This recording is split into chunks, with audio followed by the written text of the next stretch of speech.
Protein powder म्हटलं तर आपल्या डोळ्यासमोर फक्त व्हे प्रोटीन येतं. मात्र अजून पण काही प्रोटीन्स अवेलेबल आहेत का? हो, तुम्हाला त्याचीच माहिती देतो. जसं दुधापासून व्हे प्रोटीन बनतं तसंच कॅसिन नावाचं प्रोटीनसुद्धा बनतं. खास करून व्यायाम करणारे ते रात्री घेतात कारण ते स्लो डायजेस्टिव्ह प्रोटीन आहे. हळूहळू डायजेस्ट होतं, त्यामुळे शरीराची झीज भरून काढायला खास करून जेव्हा आपण आराम करतो रात्री किंवा प्रवासात त्याचा वापर केला जातो. त्याशिवाय सोयाबीन आपण अनेकांनी लहानपणापासून खाल्लं असेल.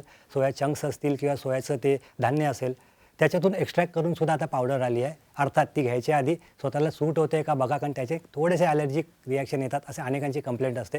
तज्ज्ञांचा सल्ला नक्की घ्या. अंडी आपण पूर्वापार आपला एक खुराक आहे, मात्र अनेकांना तो कॅरी करायला जमत नाही, खायला आवडत नाही त्याच्या चवीमुळे. अनेक जणांना ते अवेलेबल नसतं, त्यामुळे अंड्याचं प्रोटीन पावडरसुद्धा आता आली आहे.